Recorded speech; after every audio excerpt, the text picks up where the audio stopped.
bolamizga beradigan eng muhim narsamizdan bittasi bu uni husni xulq qilib tarbiyalashimiz azizlar. Axloqli qilib tarbiya qilishimiz. Chunki agar bola husni xulq bo'lsa, juda katta natijalarga erishadi. Chunki payg'ambarimiz alayhisolatu vasallam sizlarda islomda eng ulug'inglar bu husni xulqinglar dedilar. Jannatda Rasulimiz alayhisolatu vasallamga eng yaqin o'tiradigan kishi husni xulq ekanligini aytdilar. O'zlari butun xulqlarni chiroyli qilgan yuborilgan payg'ambar ekanligini ta'kidladilar. Va o'zlari xulqdan namuna bo'ldilar. Shuning uchun bugun biz bolalarimizga eng birinchi xulqni berishimiz kerak azizlar. Tan olib aytaylik katta yoshdagilar. Avvalgidan ko'ra xulqida bolalarni qanchalik o'zgarish bo'lib ketdi.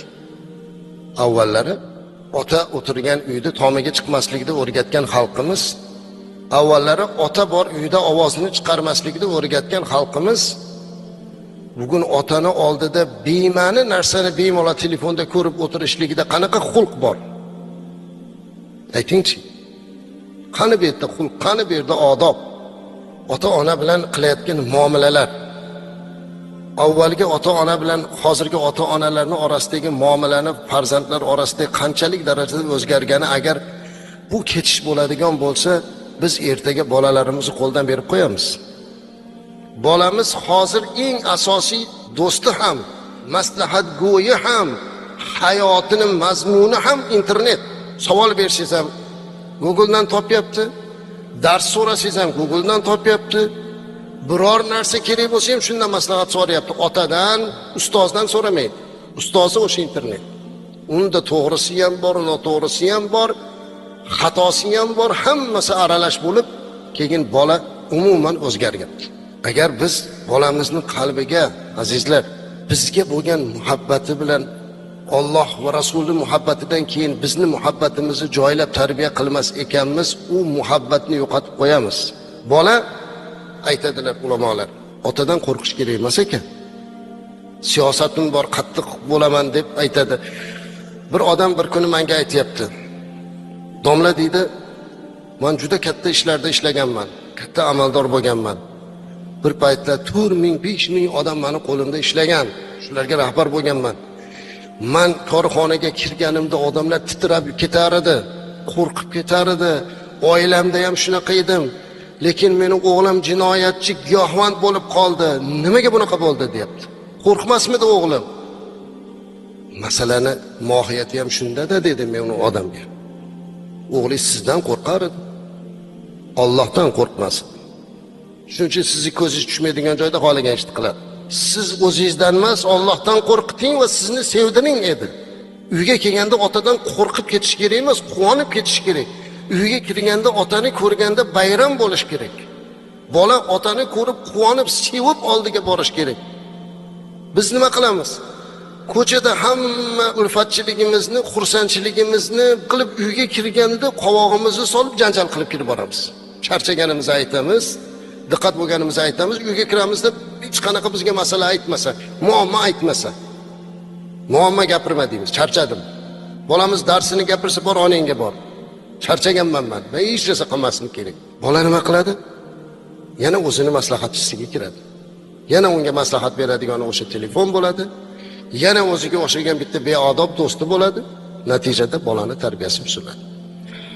Umar ibn Abi Salama aytadilarki, "Kuntu g'ulaman hijri Nabiy sallallohu alayhi va sallam va kanat yadi tutishu fi sahba." Men dedi yoshligimda Rasululloh sollallohu alayhi vasallam bilan birga ovqatlansam, ovqat yeyotganda qo'lim yoqdan bu yoqqa boraverdi dedilar. Tovoqda hali u oldiga borar ekan, ovqatlanish odobini buzib. Shunda payg'ambarimiz alayhisalom tabassum bilan unga qarab, "Ya g'ulam, ey bolam" dedilar. "Ovqat yeyishdan oldin bismillah ayt. O'ng qo'lingda ye, keyin oldingdan ye" deb o'rgatganlar. Umrimning oxirigacha mana ovqat yeyish holatim keyin shundan o'zgarmadi dedi. Mana bu tarbiya. Oddiy ko'ringan bilan demak bitta tarbiya bolani qalbiga joylanyapti. Yoshligimizda mana kattalar o'tiribdi, ajib bir narsa bo'lardi. Otalarimiz yaxshi biladigan. Bir ishni qilmoqchi bo'lsak, agar otamiz yoki onamiz bolam shu ishni qilmay yomon bo'ladi desa, darhol to'xtar edik. Qachon so'ragansiz biror marta otangizdan yo onangizdan shuni hujjati bormi deganmizmi? Demaganmiz. Hozirgilarga aytingda, agar ozgina dinni o'rganayotgani bo'lsa, hujjatingiz bormi deydi. Sahihmi bu hadis deydi. 4 ta hadis yodlagan xolosmiz. O'qigan bo'lsa bitta kitob o'qigan. Gapi shu, hujjatingiz bormi? Qani dalilingiz? Ana odob qayerdan ketyapti? Aytganda itoat yo'qligidan. Payg'ambarimiz alayhisolatu vassalam aytadilarki, "Ila an yu'addiba ar-rajulu waladahu khayru min an yatasaddaqa bi sa'in" dedilar. Imom Tirmiziy rivoyat qilgan hadisda Rasulimiz aytibdilar, kishi o'z farzandini tarbiya qilib bir narsa o'rgatishi bir soni sadaqa qilishdan yaxshiroq, ya'ni bir so bug'doy sadaqa qilgandan yaxshiroq. Bolasiga bir narsani o'rgatib qo'yishligi. Bolani ustozi ota-ona bo'lish kerak. Mana jumalarda shuncha maviza bo'ladi. Insof bilan aytaylik, kimimiz uyimizga borib, qani o'tiringlar oilam, kelin, qizim, o'g'lim, hamma yoshlar o'tirish. Men bugun jumada manaqa maviza eshitdim deb aytib beryapmiz. Holbuki bu sizga omonat. Yetkizish kerak, amal qilishga o'tish kerak. Ana o'shini yetkizib bolalarga shuni o'rgatiladigan bo'lsa, bu hammamiz uchun eng qulay tarbiya vositasi bo'ladi.